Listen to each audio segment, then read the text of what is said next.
ನನ್ನ ಮದುವೆ ಒಂದು ಒಳ್ಳೆಯ ಸಂಬಂಧದ ಹುಡುಗನ ಜೊತೆ ಆಗುತ್ತಿತ್ತು. ಹುಡುಗ ಮಲೇಷಿಯಾದಲ್ಲಿ ಕೆಲಸ ಮಾಡುತ್ತಿದ್ದರು. ಮನೆಯಲ್ಲಿ ಕೇವಲ ಅವರು 4 ಜನ ಇದ್ದರು: ಅತ್ತೆ, ಮಾವ, ಮತ್ತೆ ಹುಡುಗನ ಅಣ್ಣನ ಹೆಂಡತಿ ಅತ್ತಿಗೆ. ಆದರೆ ಅವರ ಅಣ್ಣ ತೀರಿ ಹೋಗಿದ್ದರು. ಅವರ ಅತ್ತಿಗೆ ಅವರು ಅಲ್ಲೇ ಇದ್ದರು. ಅವರು ಮದುವೆಯಾಗಿ 1 ವರ್ಷದಲ್ಲಿ ಆಕ್ಸಿಡೆಂಟ್ನಿಂದ ತೀರಿ ಹೋದರು ಅಂತ ಹೇಳಿದ್ರು. ಮತ್ತೆ ನನ್ನ ಆಕಾಶ್, ನನ್ನ ಗಂಡ, ಮದುವೆಯಾಯಿತು.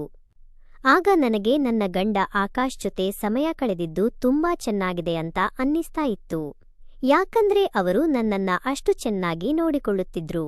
ಮತ್ತೆ ಮದುವೆಯಾದ ಮೊದಲ ದಿನಗಳಲ್ಲಿ ಅತ್ತೆ ಮತ್ತೆ ಅತ್ತಿಗೆ ಇಬ್ಬರು ಏನೂ ಕೆಲಸ ಮಾಡೋಕೆ ಬಿಡ್ತಿರಲಿಲ್ಲ. ಅದರಿಂದ ನಾನು ನನ್ನ ಗಂಡನ ಜೊತೆ ಸುತ್ತಾಡೋದು ಮತ್ತು ಹೆಚ್ಚು ಊಟವನ್ನ ಹೊರಗಡೆ ಮಾಡ್ತಾ ಇದ್ದೆ. ಹೀಗೆ 1 ತಿಂಗಳು ಕಳೆದಿದ್ದೇ ಗೊತ್ತಾಗಲಿಲ್ಲ. ಆಕಾಶ್ ಮದುವೆಗೆ ಅಂತ 1 ತಿಂಗಳ ರಜೆ ತೆಗೆದುಕೊಂಡು ಬಂದಿದ್ರು. ಹಾಗೆ ಅವರಿಗೆ ಹೋಗೋ ಸಮಯ ಕೂಡ ಈಗ ಬಂದಿತ್ತು. ಆಗ ನನಗೆ ತುಂಬಾ ದುಃಖ ಆಯ್ತು. ಮತ್ತೆ ಅವರು ಇಲ್ಲದೆ ಇಲ್ಲಿ ಜೀವನ ಬೇಸರ ಆಗ್ತಾ ಇತ್ತು. ನಾನು ಅವರು ಮಲೇಷಿಯಾಗೆ ಹೋದ ಮೇಲೆ ಹೊರಗಡೆ ಬಂದು ಊಟ ಎಲ್ಲರ ಜೊತೆ ಮಾಡೋಣ ಅಂತ ಅಂದುಕೊಂಡಿದ್ದೆ. ಆಗ ಅತ್ತೆ, ಈಗ ಸಾಕು, ರೆಸ್ಟ್ ತೆಗೆದುಕೊಂಡಿದ್ದು ಮತ್ತೆ ಮದುವೆಯಾಗಿ 1 ತಿಂಗಳಾಗಿದೆ. ಇನ್ನು ಮನೆ ಕೆಲಸದ ಕಡೆ ಸ್ವಲ್ಪ ಗಮನ ಕೊಡು ಅಂತ ಹೇಳಿದ್ರು. ಆದರೆ ನನಗೆ ಅವರು ಎಲ್ಲರ ಮುಂದೆ ಹೇಳಿದ್ದು ಇಷ್ಟ ಆಗಲಿಲ್ಲ. ಆದರೂ ನಾನು ಸರಿ ಅಂತ ಹೇಳಿ ಅಲ್ಲಿಂದ ಎದ್ದು ಬಂದೆ. ಮತ್ತೆ ಊಟ ಮುಗಿದ ನಂತರ ಎಲ್ಲ ಪಾತ್ರೆಗಳನ್ನ ತೊಳೆದಿಟ್ಟೆ. ಆಗ ಅತ್ತಿಗೆ ಬಂದು ಕೇಳಿದರು, ಅಮ್ಮ ಹೇಳಿದ್ದನ್ನ ಕೇಳಿ ನೀನು ಬೇಸರ ಮಾಡಿಕೊಳ್ಳಬೇಡ ಆಯ್ತಾ ಅಂತ. ಹಾಗೇನೂ ಇಲ್ಲ ಅತ್ತಿಗೆ ಅಂತ ಹೇಳಿದೆ. ಅವರು ನೋಡುವುದಕ್ಕೆ ತುಂಬಾ ಚೆನ್ನಾಗಿದ್ರು. ಆದರೆ ಹೆಣ್ಣು ಮಕ್ಕಳು ಅವರ ಗಂಡ ತೀರಿಕೊಂಡ ಮೇಲೆ ಅವರ ಮುಖದಲ್ಲಿ ಕಳೆಯ ಲಕ್ಷಣ ಇರೋದಿಲ್ಲ. ಆದರೆ ಅತ್ತಿಗೆ ಮದುವೆಯಾದ ಅವರ ಫೋಟೋ ನೋಡಿದ್ದೆ. ಆಗ ಅವರು ಸಣ್ಣಗಿದ್ದರು. ಆದರೆ ಈಗ ಅವರು ಸ್ವಲ್ಪ ದಪ್ಪ ಆಗಿ ಇನ್ನು ನೋಡಲು ತುಂಬಾ ಸುಂದರವಾಗಿ ಕಾಣುತ್ತಿದ್ದರು. ಅತ್ತೆಯನ್ನ ಅವರು ಅಮ್ಮ ಅಂತ ಕರೀತಿದ್ರು. ಮಾರನೇ ದಿನ ನಾನು 6 ಗಂಟೆಗೆ ಎದ್ದು ನೋಡಿದಾಗ ಅತ್ತೆ, ಮಾವ ಮತ್ತೆ ಅತ್ತಿಗೆ ಇನ್ನೂ ಮಲಗಿದ್ರು. ನಾನು ಹೋಗಿ ಕಾಫಿ ಮಾಡಿಕೊಂಡು ಕುಡಿದು ತಿಂಡಿಗೆ ರೆಡಿ ಮಾಡ್ತಾ ಇದ್ದೆ. ಆಗ ನನಗೆ ಆಶ್ಚರ್ಯ ಆಯಿತು. ಅತ್ತಿಗೆ ದಿನ 6 ಗಂಟೆಗೆ ಎದ್ದು ಕೆಲಸ ಮಾಡ್ತಿದ್ರು. ಆದರೆ ಇವತ್ತು ಏನು ಸಮಾಚಾರ ಅಂತನೇ ಗೊತ್ತಾಗಲಿಲ್ಲ. ಹಾಗೆ ಅತ್ತೆ 8 ಗಂಟೆಗೆ ಎದ್ದು ಬಂದಾಗ ಅವರ ಬಳಿ ಕೇಳಿದೆ, ಅತ್ತಿಗೆಗೆ ಹುಷಾರಿಲ್ವಾ? ಇನ್ನೂ ಎದ್ದೇ ಇಲ್ಲ, ಮಲಗಿದ್ದಾರೆ ಅಂತ. ಆಗ ಅವರು, ಮಲಗಲಿ ಬಿಡು, ನಾನೇ ಹೇಳಿದ್ದು. ಇಷ್ಟು ದಿನ ನೀನೇ ಈ ಮನೆ ಕೆಲಸ ಮಾಡಿದ್ದಲ್ವಾ, ಈಗ ಅವಳು ಮಾಡ್ಲಿ, ನೀನು ಮಲ್ಕೋ ಅಂತ ಹೇಳಿದ್ದೆ. ಅದಕ್ಕೆ ಅವಳು ಇನ್ನೂ ಮಲಗಿದ್ದಾಳೆ. ಇನ್ನು ಮುಂದೆ ಮನೆಯ ಎಲ್ಲಾ ಕೆಲಸನ ನೀನೇ ಮಾಡು. ಪಾಪ, ಅವಳು ಗಂಡ ತೀರಿಕೊಂಡಿದ್ರು, ಅವಳ ತವರು ಮನೆಗೆ ಹೋಗಿಲ್ಲ. ಮತ್ತೆ ಬೇರೆ ಮದುವೆ ಮಾಡ್ಕೋ ಅಂತ ನಾವು ಹೇಳಿದ್ರೂ ಅದಕ್ಕೆ ಒಪ್ಪಿಕೊಳ್ಳಲಿಲ್ಲ. ನಿಮಗೆ ಕಷ್ಟ ಆಗುತ್ತೆ ಅಂತ ಹೇಳಿ ನಮ್ಮ ಕೆಲಸನೇ ಮಾಡಿಕೊಂಡು ನಮ್ಮ ಜೊತೆ ಇರ್ತೀನಿ ಅಂತ ಹೇಳಿದ್ದು ಅಂತ ಹೇಳಿ ಅತ್ತೆ ಹೊರಗೆ ಹೋದ್ರು. ಅತ್ತಿಗೆ ಎದ್ದು ಬಂದು ತಿಂಡಿ ತಿನ್ನುವಾಗ ಅತ್ತೆ ಹೇಳಿದ್ರು, ಇದೇನಿದು ತಿಂಡಿ ಈ ರೀತಿ ಇದೆ? ಇದು ಒಂದು ತಿಂಡಿನ? ಇದರಲ್ಲಿ ಉಪ್ಪಿಲ್ಲ, ಖಾರ ಇಲ್ಲ, ಪಲ್ಯ ಅಂತೂ ಸ್ವಲ್ಪನೂ ರುಚಿನೇ ಇಲ್ಲ ಅಂತ ಎದ್ದು ಹೊರಟು ಹೋದ್ರು. ನನಗೆ ಎಲ್ಲರ ಮುಂದೆ ಈ ರೀತಿ ಹೇಳಿದ್ದದ್ದು ತುಂಬಾ ಬೇಸರ ಆಗ್ತಿತ್ತು. ನಾನು ಅಳುತ್ತಾ ಅಲ್ಲಿಂದ ಹೊರಟು ಹೋದೆ. ಆಗ ಮಾವ, ಬಿಡು, ಅವಳಿನ್ನ ಈಗಷ್ಟೇ ಕೆಲಸ ಮಾಡೋದಕ್ಕೆ ಶುರು ಮಾಡಿದ್ದಾಳೆ, ಮತ್ತೆ ಹೋಗ್ತಾ ಹೋಗ್ತಾ ಎಲ್ಲವನ್ನ ಸರಿ ಮಾಡ್ಕೊತಾಳೆ ಅಂತ ಹೇಳಿದಾಗ ಅತ್ತೆ, ನೀವು ಸುಮ್ನೆ ಇರಿ, ನಿಮಗೆ ಇದರ ಬಗ್ಗೆ ಎಲ್ಲ ಗೊತ್ತಾಗೋದಿಲ್ಲ ಅಂತ ಗದರಿದರು. ನಾನು ರಾತ್ರಿ ಆಕಾಶ್ ಫೋನ್ ಮಾಡಿದಾಗ ಇದನ್ನೆಲ್ಲ ಹೇಳಿಬಿಟ್ಟೆ. ಅತ್ತೆ ನಡೆದುಕೊಂಡ ರೀತಿ ಎಲ್ಲವನ್ನ. ಇದನ್ನ ಕೇಳಿದ ಆಕಾಶ್, ಹೌದಾ ಅಮ್ಮ ಈ ರೀತಿ ಎಲ್ಲ ಮಾತಾಡಿದ್ರಾ? ಸರಿ ಇರು, ನಾನು ಅವರ ಹತ್ರ ಫೋನ್ ಮಾಡಿ ಮಾತಾಡಿ ನೋಡ್ತೀನಿ, ನೀನು ಬೇಜಾರು ಮಾಡ್ಕೋಬೇಡ ಅಂತ ಹೇಳಿದ್ರು. ನಾನು ಆಗ ಸುಮ್ಮನೆ ಇದ್ದೆ. ತಕ್ಷಣ ಅಮ್ಮನಿಗೆ ಫೋನ್ ಬಂತು. ಅವರು ಮಗನ ಜೊತೆ ಸ್ವಲ್ಪ ಹೊತ್ತು ಮಾತನಾಡಿ ನಂತರ ಫೋನ್ ಇಟ್ಟರು. ಮತ್ತೆ ಆಕಾಶ್ ನನಗೆ ಫೋನ್ ಮಾಡಿ, ನಾನು ಅಮ್ಮನ ಬಳಿ ಎಲ್ಲವನ್ನ ಮಾತಾಡಿದ್ದೇನೆ, ಅವರು ನಿನಗೆ ನಾಳೆಯಿಂದ ಏನು ಹೇಳಲ್ಲ ಅಂತ ಅಂದ್ರು. ಆಗ ನನಗೆ ಸ್ವಲ್ಪ ಸಮಾಧಾನ ಆಯ್ತು. ಮತ್ತೆ ಹೇಳಿದ್ರು, ನೀನು ಇದೆಲ್ಲ ನನಗೆ ಹೇಳಬೇಕು ಅಂತ ಇರಲಿಲ್ಲ. ಅತ್ತೆ ಮನೆ ಅಂದ ಮೇಲೆ ಹೀಗೆಲ್ಲ ಇರುತ್ತೆ, ಸ್ವಲ್ಪ ಅಡ್ಜಸ್ಟ್ ಮಾಡಿಕೊಂಡು ಹೋಗಬೇಕು. ಇನ್ಮೇಲೆ ಅಲ್ಲಿ ನಡೆಯೋ ಒಂದು ವಿಷಯನೂ ಹೇಳಬೇಡ ಅಂತ ಹೇಳಿ ಫೋನ್ ಕಟ್ ಮಾಡಿಬಿಟ್ರು. ನನಗೆ ಇದರಿಂದ ರಾತ್ರಿಯೆಲ್ಲ ನಿದ್ದೆ ಬರಲಿಲ್ಲ. ಮತ್ತೆ ನನ್ನ ರೂಮಲ್ಲಿ ಒಂದು ಫ್ಯಾನ್ ಇತ್ತು. ನನ್ನ ಗಂಡ ಮಲೇಷಿಯಾಗೆ ಹೋದ ನಂತರ ಅತ್ತೆ ನನ್ನ ರೂಮಿಗೆ ಬಂದು, ನನ್ನ ರೂಮಿನಲ್ಲಿ ಫ್ಯಾನ್ ಇಲ್ಲ, ತುಂಬಾ ಶೆಕೆ ಆಗುತ್ತೆ ಅಂತ ಹೇಳಿ ಅದನ್ನ ಬಿಚ್ಚಿಕೊಂಡು ಹೋದ್ರು. ನಾನು ಏನು ಹೇಳದೆ ಸುಮ್ಮನೆ ಆದೆ. ನನ್ನ ರೂಮು ಸ್ವಲ್ಪ ಚಿಕ್ಕದಾಗಿತ್ತು. ನನಗೆ ತುಂಬಾ ಸೆಕೆ ಆಗ್ತಾ ಇತ್ತು. ಜೊತೆಗೆ ಆಕಾಶ್ ಮಾತನಾಡಿದ ಮಾತುಗಳು ಚಿಂತೆಗೀಡು ಮಾಡಿತ್ತು. ಅದನ್ನ ಯೋಚಿಸುತ್ತಾ ಹಾಗೆ ಸ್ವಲ್ಪ ಟೆರೆಸ್ ಮೇಲೆ ಫ್ರೆಶ್ ಗಾಳಿ ತೆಗೆದುಕೊಳ್ಳುವುದಕ್ಕೆ ಎಂದು ಮೇಲೆ ಹೋದೆ. ಹಾಗೆ ಮೆಟ್ಟಿಲು ಹತ್ತುತ್ತಿರಬೇಕಾದರೆ ಅತ್ತಿಗೆಯ ರೂಮ್ ಬಾಗಿಲು ತೆರೆದಿತ್ತು. ನಾನು ಶೆಕೆಯಿರಬೇಕು, ಅದಕ್ಕೆ ಹಾಗೆ ತೆರೆದಿಟ್ಟು ಮಲಗಿದ್ದಾರೆ ಅಂತ ತಿಳಿದುಕೊಂಡೆ. ನಾನು ಹೋಗಿ ಸ್ವಲ್ಪ ಹೊತ್ತು ಆದಮೇಲೆ ಬಂದು ನೋಡಿದರೆ ಅವರ ಬಾಗಿಲು ಕ್ಲೋಸ್ ಆಗಿತ್ತು. ಇದೇನು ಈ ವಿಚಿತ್ರ ಅಂತ ತಿಳಿದುಕೊಂಡು ನಾನು ಹೋಗಿ ಮಲ್ಕೊಂಡೆ. ಮಾರನೇ ದಿನದಿಂದ ಮತ್ತೆ ಅತ್ತೆ ನನ್ನ ಕೈಯಿಂದ ಮನೆಯ ಎಲ್ಲಾ ಕೆಲಸವನ್ನ ಮಾಡಿಸ್ತಿದ್ರು. ಅತ್ತೆ ಮಗನ ಜೊತೆ ಮಾತನಾಡಿದಾಗಿಂದ ನನ್ನ ಜೊತೆ ಮಾತಾಡ್ತಿರಲಿಲ್ಲ. ಅವರು ಹೊರಗಡೆ ಕೂತಿದ್ದಾಗ ಪಕ್ಕದ ಮನೆಯವರು ಬಂದು ಅತ್ತೆ ಜೊತೆ ಮಾತಾಡುತ್ತಾ ಕೇಳ್ತಿದ್ರು, ಇಬ್ಬರು ಸೊಸೆಯಂದರು ಏನ್ ಮಾಡ್ತಾ ಇದ್ದಾರೆ? ಮೊದಲನೇ ಸೊಸೆಯಂತೂ ತುಂಬಾ ಒಳ್ಳೆಯವಳು, ಎರಡನೇ ಸೊಸೆ ಕೂಡ ಹಾಗೇನಾ ಅಂತ. ಆಗ ಎಲ್ಲ ಹೆಣ್ಣು ಮಕ್ಕಳು ಒಂದೇ ತರ ಇರಲ್ಲ, ಹಾಗೆ ಸೊಸೆಯಂದರು ಕೂಡ ಹಾಗೆ ಸಿಗ್ತಾರೆ. ಇನ್ನು ಮೊದಲನೇ ಸೊಸೆ ನನ್ನ ಮಗಳೇ, ಆದರೆ ಎರಡನೇ ಸೊಸೆ ಈಗಲೇ ನನ್ನ ಮಗನಿಗೆ ಚಾಡಿ ಹೇಳಿಕೊಂಡು ನನ್ನ ಮಗನನ್ನ ದೂರ ಮಾಡ್ತಾ ಇದ್ದಾಳೆ ಅಂದಾಗ ಅವರು ಯಾಕೆ, ಏನಾಯ್ತು ಅಂತ ಕೇಳಿದ್ರು. ನಾನು ಊಟದಲ್ಲಿ ಉಪ್ಪು ಖಾರ ಕಡಿಮೆಯಾಗಿದೆ ಅಂತ ಅಂದೆ. ಅದರಲ್ಲಿ ತಪ್ಪೇನಿತ್ತು ಹೇಳಿ? ಅದನ್ನ ನನ್ನ ಮಗನಿಗೆ ಫೋನ್ ಮಾಡಿ ಚಾಡಿ ಹೇಳಿ. ನನ್ನ ಮಗ ಫೋನ್ ಮಾಡಿ ನನ್ನ ಬಳಿ ಪ್ರಶ್ನೆ ಮಾಡ್ತಿದ್ದ ಅಂತ ಅತ್ತೆ ಹೇಳ್ತಿರೋದನ್ನ ನಾನು ಕೇಳಿಸಿಕೊಳ್ಳುತ್ತಿದ್ದೆ. ಆದರೆ ಏನು ಮಾಡೋಕೆ ಆಗದೆ ಸುಮ್ಮನಾದೆ. ನಮ್ಮ ಅಮ್ಮನಿಗೆ ಹೇಳೋಣ ಅಂದ್ರೆ ನಾವೆಲ್ಲ ಅತ್ತೆ ಮನೆಯಲ್ಲಿ ಇದೆಲ್ಲ ಸಹಿಸಿಕೊಂಡು ಬಂದಿದ್ದೇವೆ. ಇಲ್ಲಿ ತನಕ ಬಂದಿದ್ದೀಯಾ, ಸ್ವಲ್ಪ ಅಡ್ಜಸ್ಟ್ ಮಾಡಿಕೊಂಡು ಹೋದ್ರೆ ಮುಂದೆ ಒಳ್ಳೆ ಜೀವನ ಮಾಡಬಹುದು ಅಂತ ಹೇಳ್ತಾ ಇದ್ರು. ಇತ್ತ ಗಂಡನಿಗೂ ಹೇಳೋಕೆ ಆಗಲಿಲ್ಲ. ಆದರೆ ಮನೆಯಲ್ಲಿ ಕೆಲಸ ಮುಗಿಯುವಷ್ಟರಲ್ಲಿ ರಾತ್ರಿ 11 ಗಂಟೆ ಆಗ್ತಿತ್ತು. ಮತ್ತೆ ರೂಮಲ್ಲಿ ಶೆಕೆಯಿಂದ ನಿದ್ದೆ ಬರದೆ ನಾನು ಟೆರೆಸ್ಗೆ ಹೋಗಿ ಸ್ವಲ್ಪ ಗಾಳಿ ತೆಗೆದುಕೊಂಡು ಬರ್ತಿದ್ದೆ. ಈ ರೀತಿ ನನಗೆ ದಿನ ಅಭ್ಯಾಸ ಆಗಿತ್ತು. ಸ್ವಲ್ಪ ಹೊತ್ತು ಆಕಾಶ್ ಜೊತೆ ಮಾತಾಡಿ ಮತ್ತೆ ಕೆಳಗೆ ಬಂದೆ. ಆಗ ಅತ್ತಿಗೆಯ ರೂಮಿನಲ್ಲಿ ನಡೆದದ್ದನ್ನ ನೋಡಿ ನಾನು ದೊಡ್ಡ ಶಾಕಿಗೆ ಒಳಗಾದೆ. ಮಾವ ಅತ್ತಿಗೆಯನ್ನು ತಬ್ಬಿಕೊಂಡು ನಿಂತಿದ್ದರು. ಆಗ ಅದೇ ಸಮಯಕ್ಕೆ ಮಾವ ಕೂಡ ನನ್ನ ನೋಡಿ ತಲೆ ಬಗ್ಗಿಸಿ ಹೋದರು.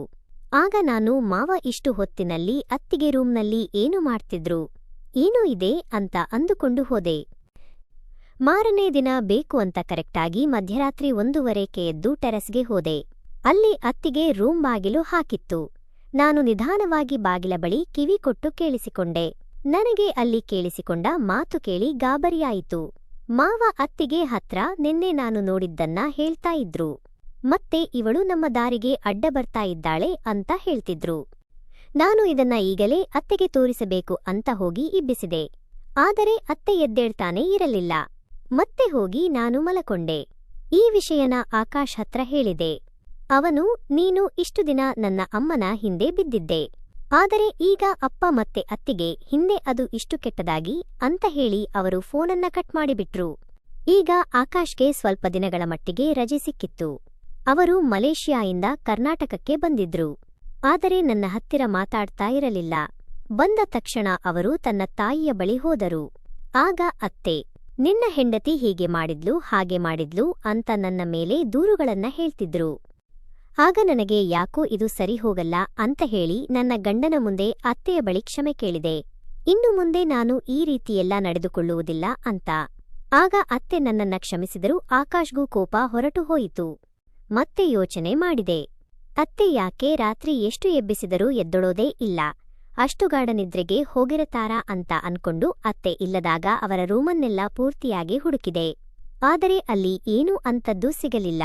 ಅಲ್ಲಿಂದ ಹೊರಗಡೆ ಬರುತ್ತಿದ್ದಾಗ ಅತ್ತಿಗೆಯ ರೂಮಿನ ಹತ್ತಿರ ಒಂದು ಮಾತ್ರೆಯ ಚೀಟಿ ಬಿದ್ದಿತ್ತು. ಅದನ್ನ ನಾನು ತಗೊಂಡು ಆ ಮಾತ್ರೆನ ಮೊಬೈಲ್ಲಿ ಸರ್ಚ್ ಮಾಡಿ ನೋಡಿದಾಗ ಅದು ನಿದ್ದೆ ಮಾತ್ರೆ ಆಗಿತ್ತು.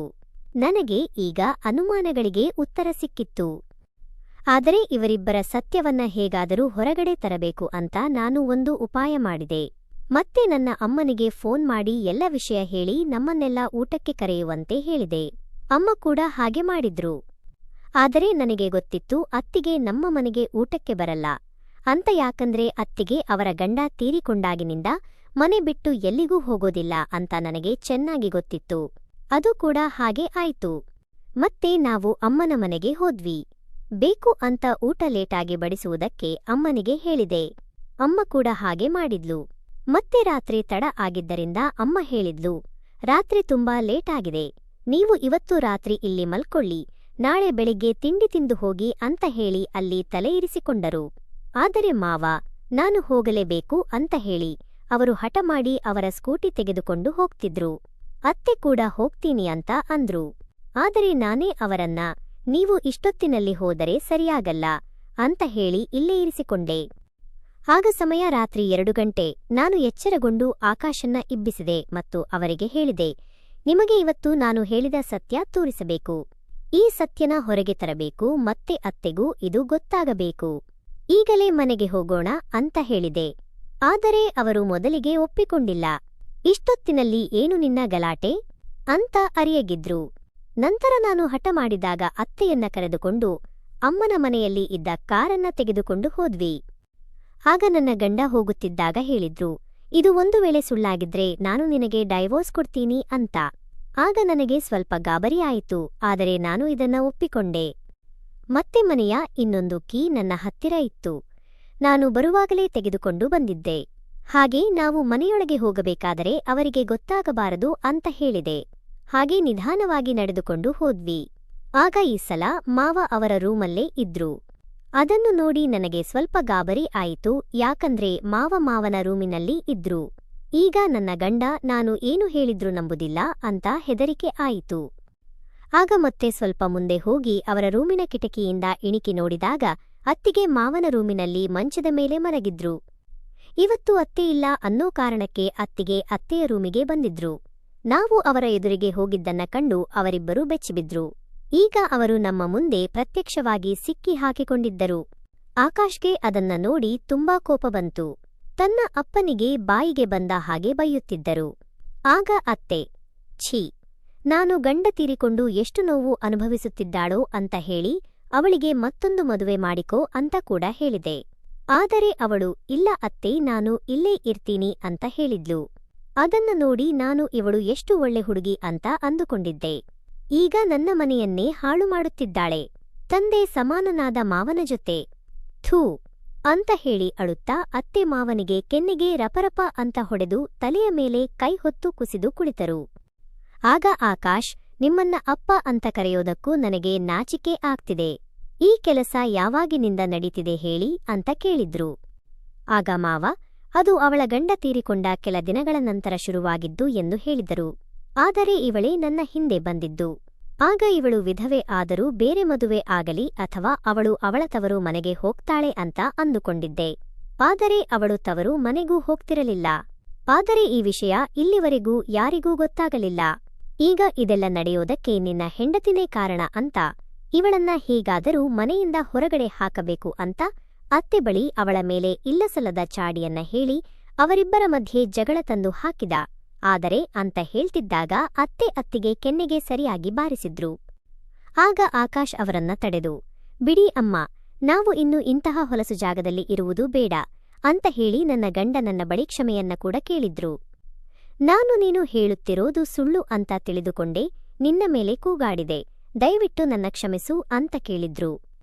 ಆಗ ನಾನು, ಪರವಾಗಿಲ್ಲ, ನೀವು ಹಾಗೆ ಹೇಳಿದ್ರಿ ಅಂತ ನನಗೆ ಬೇಜಾರಿಲ್ಲ. ಆದರೆ ಸತ್ಯ ಏನು ಅಂತ ಗೊತ್ತಾಯ್ತಲ್ಲ, ಅಷ್ಟು ಸಾಕು. ಇಲ್ಲಿದ್ರೆ ನೀವು ನನಗೆ ಎಲ್ಲಿ ಡೈವರ್ಸ್ ಕೊಡ್ತೀರಾ ಅಂತ ಭಯ ಆಗಿತ್ತು. ನಂತರ ಆಕಾಶ್ ನನ್ನ ಮತ್ತೆ ಅತ್ತೆಯನ್ನ ಕರೆದುಕೊಂಡು ಮಲೇಷಿಯಾಗೆ ಹೋದರು. ಅವರಿಬ್ಬರನ್ನ ಇಲ್ಲಿಯೇ ಬಿಟ್ಟು. ಸ್ನೇಹಿತರೆ, ಇದು ಇವತ್ತಿನ ಕಥೆಯಾಗಿತ್ತು. ಈ ಕಥೆಯ ಬಗ್ಗೆ ನಿಮ್ಮ ಅಭಿಪ್ರಾಯ ಅನಿಸಿಕೆಗಳನ್ನ ನನಗೆ ಕಮೆಂಟ್ ಮೂಲಕ ತಿಳಿಸಿ. ಧನ್ಯವಾದಗಳು.